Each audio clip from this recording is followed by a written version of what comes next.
Mrs. Davenport's Ghost by Frederick P. Schrader. Dear readers, do you agree with Hamlet? Do you believe that there is more between heaven and earth than we dream of in our philosophy? Does it seem impossible to you that Eliphas Levi conjured up the shade of Apollonius of Tyana, the prophet of Magi, in a London hotel, and that the great sage, William Crookes, drank his tea at breakfast several days a week, for months in succession, in the society of the materialized spirit of a young lady, attired in white linen, with a feather turban on her head? Do not laugh. Panic would seize you in the presence even of a turbaned spirit, and the grotesque spectacle but would intensify your terror. As for me, I did not laugh last night on reading an account in the New York newspaper of a criminal trial that will probably terminate in the death penalty of the accused. It is a sad case. I shudder as I transcribe the records of the trial from the testimony of the hotel waiter, who heard the conversation of the two Confederates through a keyhole, and of 40 thoroughly credible witnesses, who testified to the same facts. What would my feelings if I had seen the beautiful victim with the gaping wound in her breast, into which she dipped her finger to mark the brow of a murderer? About 3 o'clock in the afternoon of February 3rd, Professor Davenport and Miss Ida Southcott, a very pale and delicate young girl who had submitted to the tests of Professor Davenport for a number of years, were finishing their dinner in their room in the second story of a New York hotel. Professor Benjamin Davenport was a celebrity, but it was said that he owed his fame to somewhat questionable means. The leading spiritualists did not repose the confidence in him that manifestly marked their regard for William Crookes or Daniel Douglas Home. Greedy and unscrupulous mediums, the author of Spiritualism in America thinks, are to blame for the most bitter attacks to which our cause has been exposed. When the materializations do not take place as quickly as circumstances require, they resort to trickery and fraud to extricate themselves from a dilemma. Professor Benjamin Davenport belonged to these versatile mediums.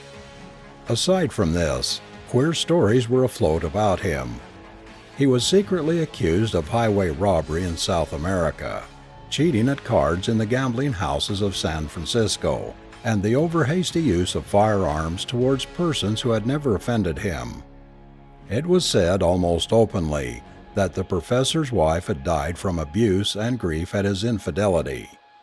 But in spite of these annoying rumors, Mr. Davenport, by virtue of his skill as a fraud and faker, continued to exercise a great deal of influence upon certain plain and simple-minded folks, whom it was impossible to convince that they had not touched the materialized spirits of their brothers, mothers, or sisters through the agency of his wonderful power.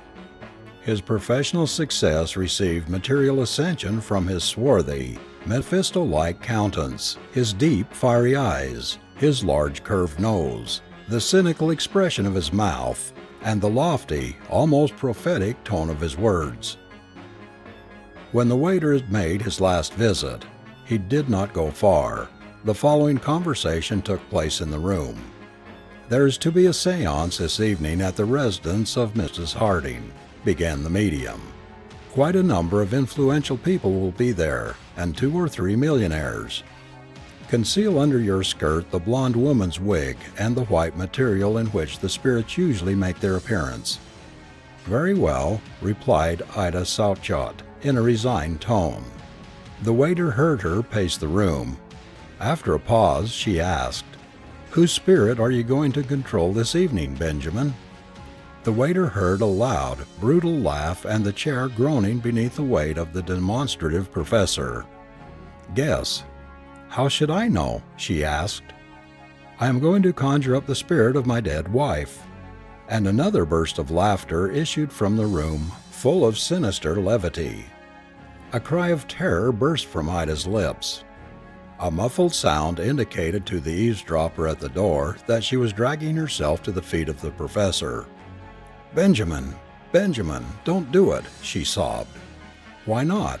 They say I broke Mrs. Davenport's heart. The story is damaging my reputation. but it will be forgotten if her spirit should address me in terms of endearment from the other shore in the presence of numerous witnesses. For you will speak to me tenderly, will you not, Ida? No, no, you shall not do it. You shall not think of it. Listen to me, for God's sake. During the 4 years that I have been with you, I have obeyed you faithfully and suffered patiently. I have lied and deceived like you. I learned to imitate the sleep and symptoms of clairvoyance. Tell me, did I ever refuse to serve you, or utter a word of complaint, even when my shoulders bent with the weight of my burden, when you pierced the flesh of my arms with knitting needles? Worse than all this, I imitated distant voices behind curtains, and made mothers and wives believe that their sons and husbands had come from a better world to communicate with them. How often have I performed the most dangerous feats in parlors with the lamps turned low? Clothed in a shroud or white muslin, I essayed to represent supernatural forms, whom tear-dimmed eyes recognized as those of departed dear ones. You do not know what I suffered at this unhallowed work. You scoff at the mysteries of eternity. I suffer the torments of an impending retribution.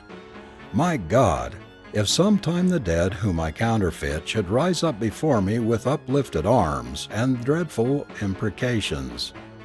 This constant terror has injured my heart. It will kill me. I am consumed by fever.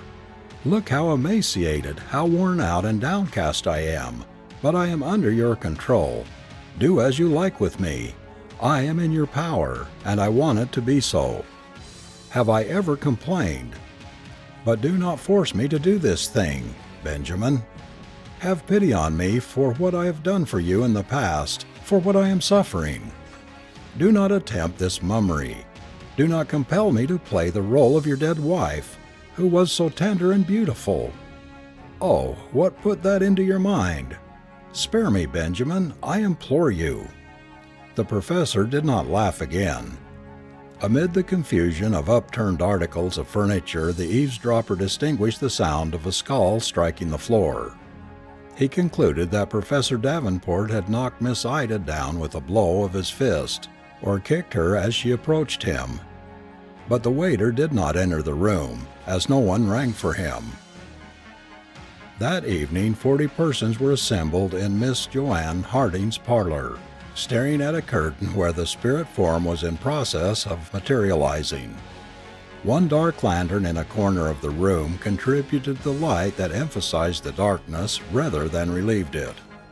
The room was pervaded by profound silence, save the quickened, suppressed breathing of the spectators. The fire in the grate cast mysterious rays of light, resembling fugitive spirits, upon the objects around, almost indistinguishable in the semi-gloom. Professor Davenport was at his best this evening. The spirit world obeyed him without hesitation, like their lawful master. He was the mighty prince of souls. Hands that had no arms were seen picking flowers from the vases. The touch of an invisible spirit conjured sweet melodies from the keys of the piano. The furniture responded by intelligent rappings to the most unanticipated questions.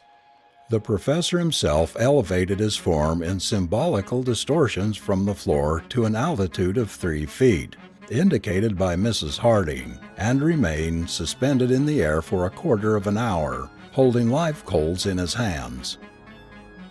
But the most interesting, as well as the most conclusive test, was to be the materialization of the spirit of Mrs. Arabella Davenport, which the professor had promised at the beginning of the séance. "The hour is come," exclaimed the medium. And while the hearts of all throbbed with anxious suspense, and their eyes distended with painful expectancy of the promised materialization, Benjamin Davenport stood before the curtain.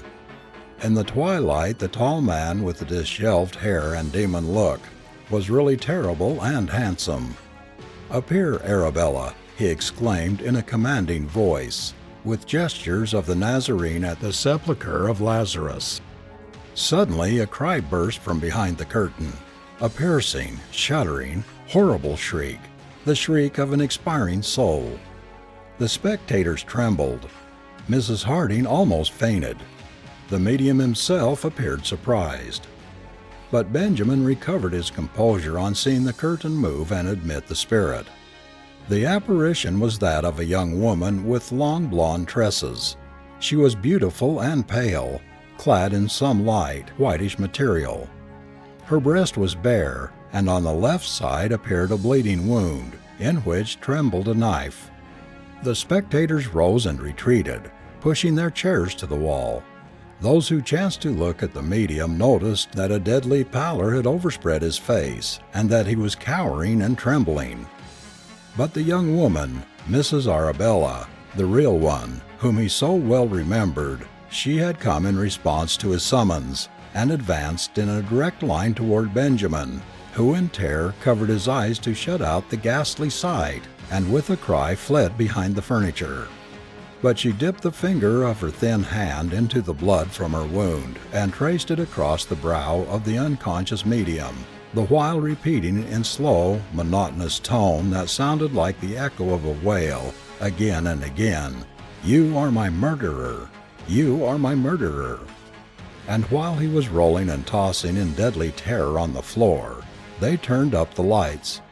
The spirit had vanished, but in the communicating room behind the curtain, they found the body of poor Miss Ida Southchott with horribly distorted features. A physician who was present pronounced it a heart stroke. And that is the reason that Professor Benjamin Davenport appeared alone in a New York courtroom to answer to the charge of having murdered his wife 4 years ago in San Francisco. End of story.